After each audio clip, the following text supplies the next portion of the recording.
गिबियाव बिएन बड' निउस चेनेलाव बयखौ बरायबाय। चेनेलाव गोदानब्ला अन्नानै चेनेलखौ साबस्क्राइब खालाम आरो खौरांखौ मोजां मोनोब्ला लाइक खालामना हो। दानिया खौरांखौ जोबजासिम फारियै खोनासंलांदो। गिबि खौराङाव दङ मोनसे दुखुनांथाव जाथाय। जनाइनि खथालगुरियाव बिस गोनां जिबौ सौनायाव सासे हौवासानि हरखाब जिउ खहा।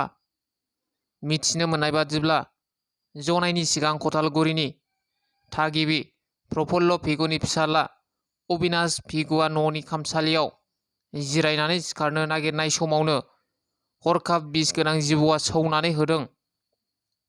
सौनायनि उनाव लोगो लोगोनो जनाइ आसाम देहा फाहामसालियाव थिसननाय जादोंमोनब्लाबो देहानि हालोदा गाज्रिसिन जानायलाय थोंजों अरुणाचल प्रदेशनि पासिघाट देहा फाहामसालियाव दैथायहरो। नाथाय दुखुनांथाव बाथ्रादि थांबाय थानाय लामा ससेयावनो अबिनाश भिगु मुंनि गथ'साया जिउ गोमायो।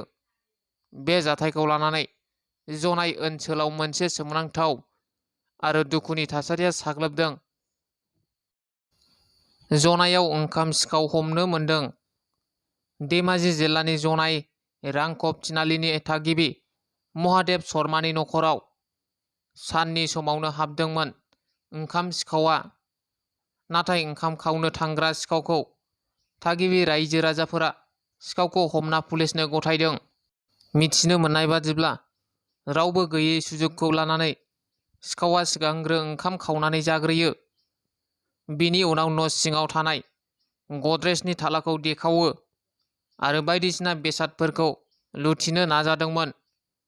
नाथाय गद्रेजनि थाला देखावबाय थानाय समावनो न'नि बिगोमाया न'आव हाबफैयो आरो सिखावखौ नुसननानै रायजो राजाफोरनि हेफाजाबजों सिखावखौ हमनो हायो। हमजानाय सिखावनि मुंखौ नेपालि बस्तिनि रहित मण्डल होननानै मिथिनो मोननाय जादों।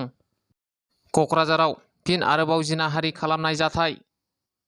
क'क्राझार जिल्लानि बालाजान पुलिस आउटपस्टनि सिङाव थानाय थारंगुरि बल्लाफारा गामिनि थागिबि राजमिस्त्रि मजिद आली आरो क'क्राझार मागुरमारि सेसाफानि गामिनि थागिबि साकु शेख मुंनि सानै लम्पटआ खामानि होगोन होननानै लांनानै सानै उन्दै हिनजावसाखौ जिनाहारि खालामनायनि जाथायाव अजद सिखारदों।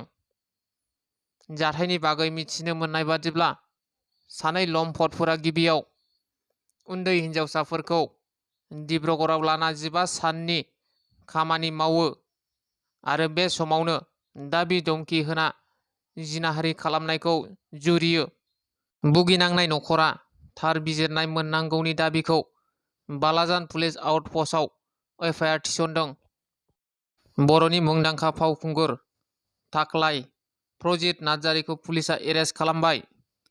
आसाम पुलिसाव साख्रि मावनाय लोगोसे बर' सावथुननि सासे मुंदांखा फावखुंगुर थाख्लाय नार्जारिखौ सासे उन्दै हिनजावसाखौ जिनाहारि खालामनायनि दायाव थांनाय 9 आगस्तखालि हरनि समाव थाख्लाय नार्जारिखौ क'क्राझार पुलिस बिफाना एरेस्ट खालामबाय।